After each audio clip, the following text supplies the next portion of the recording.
and welcome to Long Live the Queen podcast, where we talk about the women who made history. And by we, I mean the royal we, because it's just me. This week we're talking about Joan, the fair maid of Kent.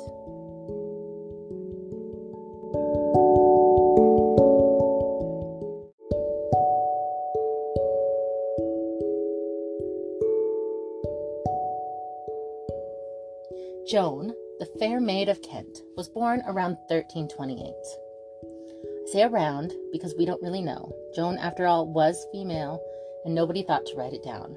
But moving forward, that's the year we're going to use. It's within a margin of error of only about 6 months.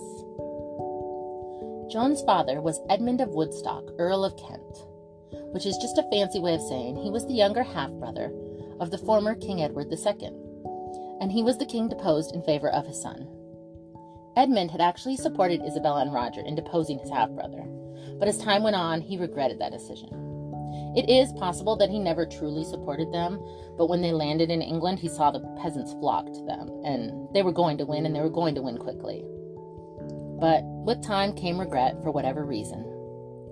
Joan's father, Edmund, had come to the conclusion that his half-brother Edward wasn't dead at all, and if he could be rescued, he could be restored to the throne.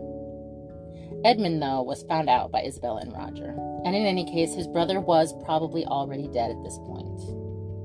Edmund was executed in 1330. His entire family, including his 8-month pregnant wife and his 2-year-old baby Joan, were put under house arrest. Babies under house arrest, soon to be joined by Joan's infant brother, who would be born 3 weeks later.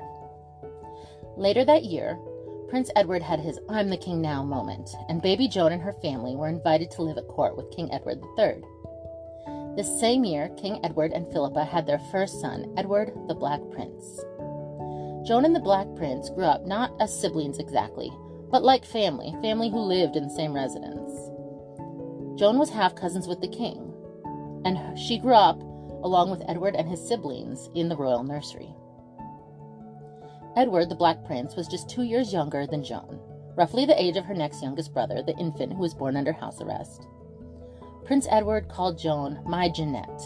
They were very close, best friends. Joan had a good reputation at court. She was the king's pretty young cousin who was raised at court. She had good manners. She was said to have an enjoyable disposition. She was very popular and well-liked. She was also a royal asset. Joan, as a cousin of the king, would have been prized as a marriageable asset. Her marriage would have been the business of the crown. She likely would have no say in who she was going to marry. Best case scenario would be that she got a list of a few men to choose from, but that was unlikely. More likely was just she would be told when and where to be there, and she would get married. This may be why, in 1340, Joan, who at this point was only 11 or 12, entered into a secret marriage contract with Sir Thomas Holland, who was 26. Thomas was a knight who fought for her cousin, King Edward III. His age was problematic at 26 to Joan's at best 12. But back then, that wasn't the biggest issue. The biggest issue was that as the king's cousin, she was expected to marry well. Sir Thomas was gentry. Gentry was well regarded. They were allowed to mingle with the nobles, attend tournaments. They could be knights. He was a knight. They weren't peasants. But they also weren't noble. And Thomas would not have been an approved marriage for Joan. So Joan and Thomas ran off and got married in secret. If the marriage was consummated, it's unclear, but the couple told no one, and that leads me to believe they didn't ever live together as man and wife. Her absence at court would have been noticed. She was, after all, still a child, and a royal child, a valuable royal child. She couldn't have just disappeared. And not long after the marriage, Thomas left for war, still having told no one of the marriage. The following year, the king arranged a new marriage for 13-year-old Joan. This marriage was to William Montague, who was also 13, so age-appropriate at least, but not a love match. William's father was the Earl of Salisbury. By marrying Joan to William, the king and the earl were making a business deal, and so the young couple were married. Just 4 years later, when Joan and William were both 17, William's father died, making William the new Earl of Salisbury, and Joan, a countess. The marriage was probably not a happy one, but we'll get into that. By 1348, the couple were about 21 and they still had no children, despite having been married 8 years. This could have been for any number of reasons, from disinterest to infertility. Disinterest on William's part, because as a woman in the 14th century, Joan's interest was not a requirement. But Joan would have been blamed in any case for the lack of children after 8 years. That year, Thomas Holland finally returned from war. Secret marriage guy, Thomas Holland. Neither Joan or Thomas had told anyone about the marriage. It had been 9 years, and Joan had been married to someone else for 8 of those years. She hadn't seen Thomas. He hadn't written. She didn't even know if he was still alive. She hadn't told anyone, just in case he was still alive, that he might be pulled in and executed for marrying Joan. And Thomas went to work in the household of the Earl of Salisbury, Joan's 21-year-old husband.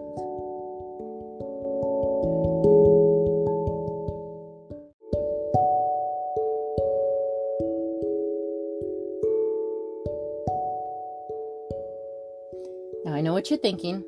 Surely, after nearly a decade, they are not going to come clean. But you'd be wrong.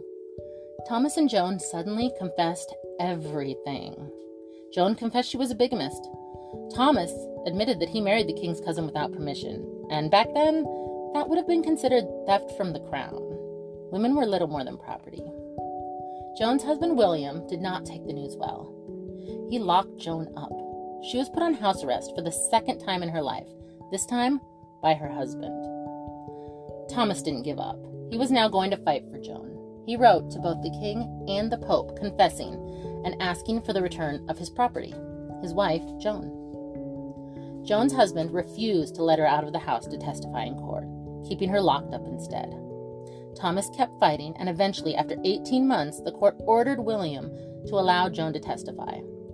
She was a woman, but she was also the king's favorite cousin. She had grown up in the court alongside the royal children.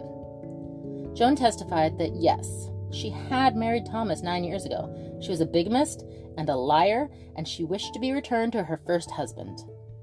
And with that, after 18 months of captivity, Joan was legally returned to Thomas. Now it's time for Christina's conspiracy theories. Here's what could have happened, and I really hope did happen. Joan would have known Thomas from growing up at court. She, as a child, would have known him as a knight of King Edward III, a protector of the royal household. When Thomas returned from war, Joan was no longer a child at 21, and probably in an unhappy marriage. We can assume that the marriage was unhappy because, in addition to the royal couple having no children after 8 years, William thought it was totally cool to lock his wife up for 18 months, and that's not exactly marriage goals. Thomas, who worked for Joan's husband, would have seen that, and it is possible the two hatched a plot to get her away from William. The only requirements for marriage in the 14th century were that both parties agreed, and that the couple had had sex. All it took was an I do. So they said they were married. They said they had agreed. They said they had had sex, and they said only them and God knew. And the court believed them. And Joan was free. Free to be with Thomas. The problem with this theory would be that for Joan and Thomas to go to court and lie about a contract they made with God would not only be risking legal consequences, but they likely would have believed that they would be risking their immortal souls. You can't go to court and lie about God and go to heaven. That was the overwhelming belief of the time. I personally like to believe they lied, because then we don't have a grown man with a child bride, and that's kind of icky. In any case, the adult Joan seemed to have a happy marriage with Thomas Holland. During her 18-month captivity, the plague had started. The first 2 years were the worst. Many, many people died. Half of England died by the end of that 5 years, but the first 2 years of the outbreak was by far the worst. But if you remember, King Edward III loved tournaments. It was a knight's tale all over.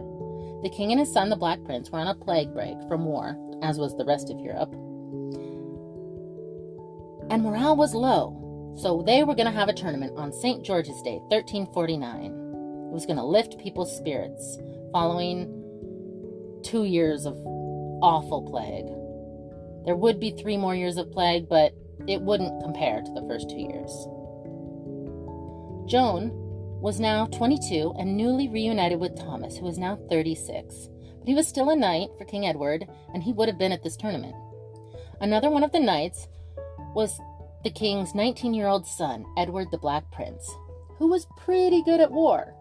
He had just returned from Calais with his father after that year-long siege where his mother made a royal plea to save the burghers of Calais. This would have been around when A Knight's Tale with Heath Ledger would have taken place.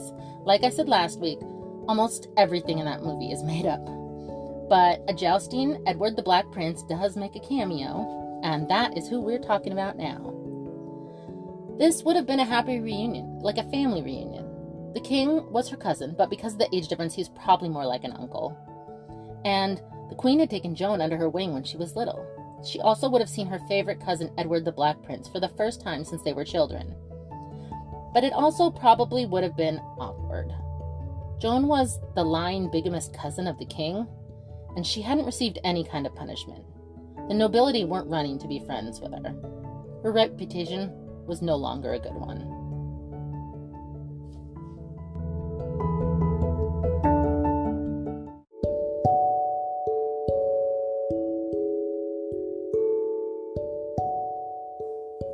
Despite this, the couple did seem happy moving forward. The following year, they had a son named Thomas, likely named after his father. And here is where we stop to take a little break to mention some potentially recognizable names. This little baby Thomas grew up, and he had a family.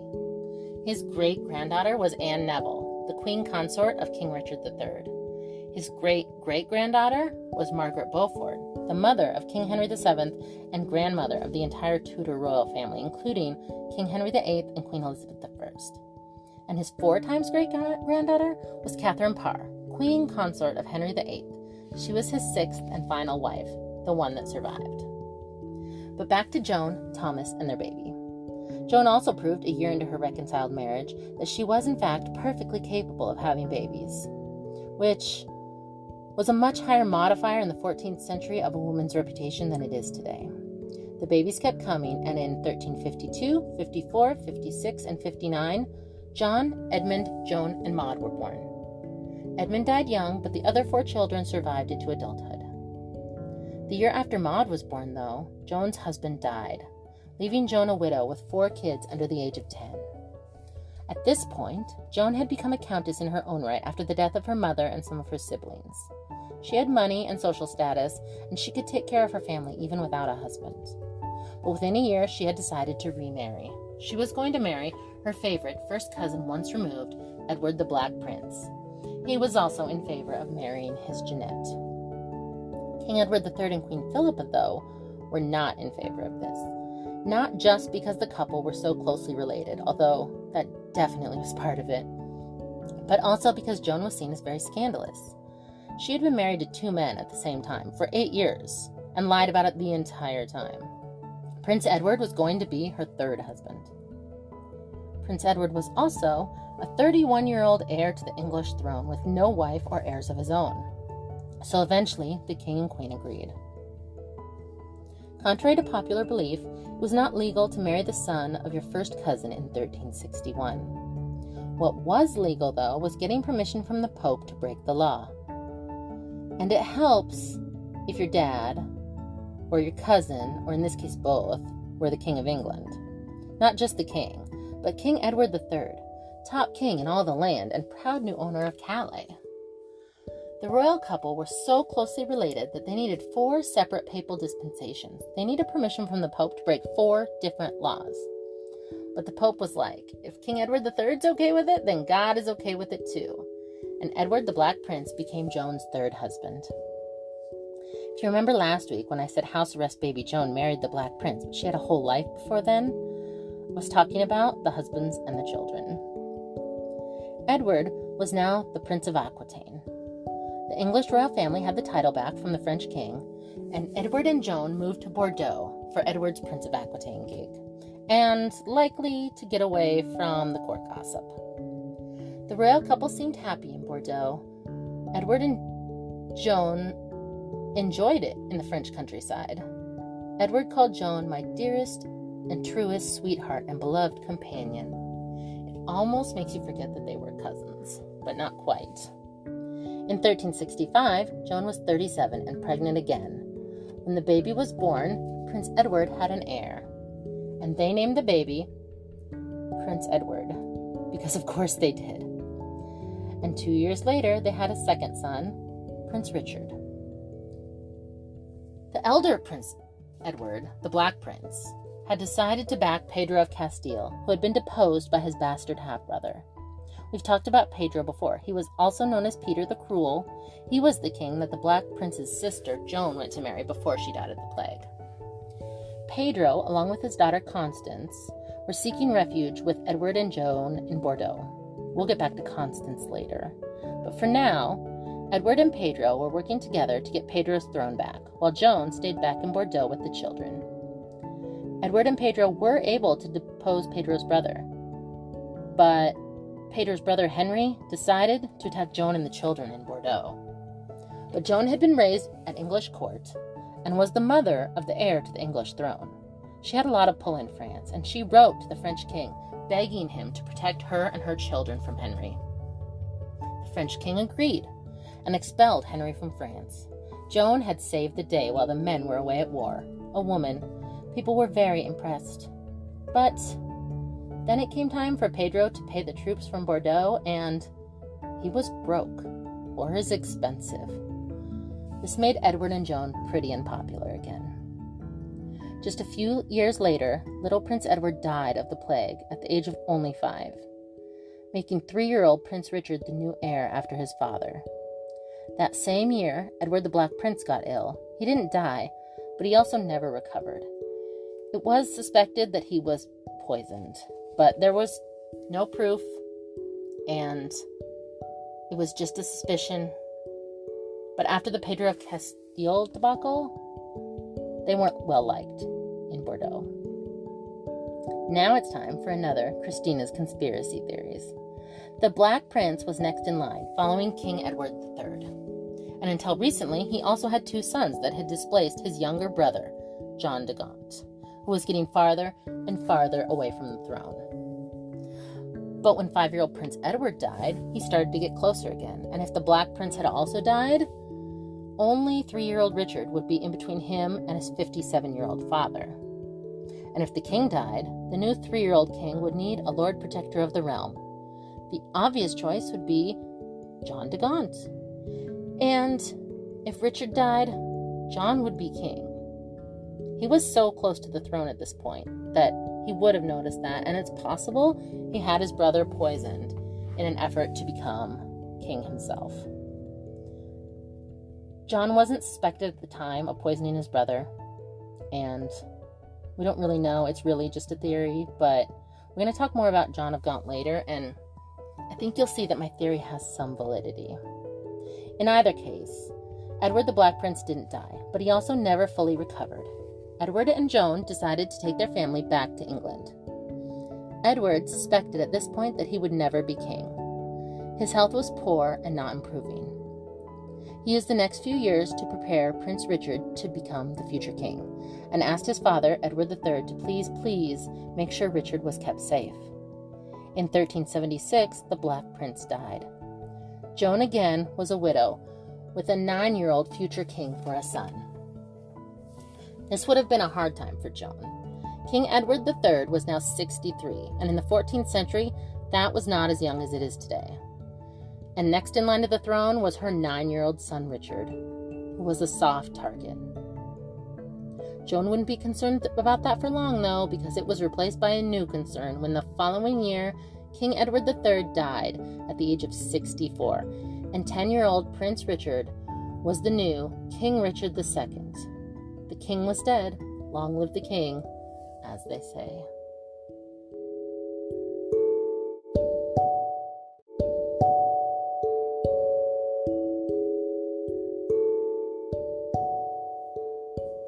Joan's cousin and father-in-law was no longer king. Her son was, making Joan the mother of the King of England at 47. King Richard II was only 10, and he needed a Lord Protector, and the obvious choice was his uncle, John of Gaunt. John of Gaunt was indeed appointed Lord Protector, but about 4 years in, the peasants were angry. They revolted against King Richard and John of Gaunt, and this was the Peasants Revolt of 1381. When the peasants revolted, they went to Savoy Palace, the home of John of Gaunt and his mistress Catherine, and tore it to the ground. Anything they couldn't destroy, they threw in the river. Savoy Palace was destroyed. John of Gaunt took refuge with his widowed sister-in-law Joan. But not for long, because the peasants moved on, and they captured Joan. She would have been an asset as the mother of the 14-year-old king. But Joan, the fair maid of Kent, still had an enjoyable disposition, and convinced her captors to release her. How? We have no idea. She just talked her way out of it, and ran off to London to meet her son, King Richard. Joan then took up temporary residence in the Tower of London. The Tower of London was a prison, but at that time it had luxury royal apartments. It was the secure fortress for the nobility to put the women and children in when they went off to war. But the peasants were angry. Very, very angry. And they sacked the Tower of London. Armies hadn't been able to sack the tower, but the peasants had. Don't mess with peasants. The peasants sacked the tower, executing people as they went.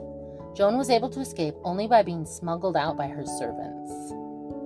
Richard's men managed to kill the leader of the revolt, and then 14-year-old Richard convinced the peasants that he would take their demands seriously if only they would stop revolting. With their leader dead, the peasants reluctantly agreed with their king. The following year, Richard II was 15 and old enough to be king on his own.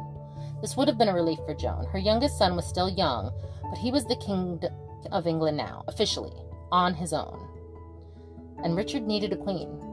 King Richard II, at 15, married Anne of Bohemia, who was 16. Anne arrived in England with her household, including a knight named Sir Ralph Stafford, who was also around 15 or 16. Ralph became a close friend to the royal couple.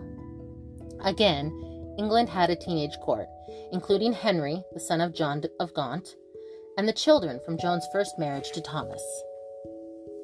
About 3 years into the royal marriage, Richard was away at war again, and while they were away, Sir Ralph and the king's brother John had a disagreement, and John killed his half-brother's best friend, Sir Ralph.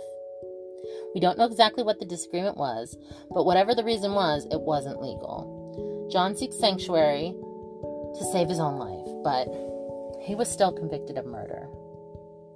Joan was the mother of the convicted John, but she was also the mother of the king that could pardon him. She begged her son, King Richard, to pardon her other son, Sir John. The king rejected that idea. Joan then proceeded to beg her son to save her other son for the next 5 days in a row, begging and begging, using all of the mom guilt she could muster.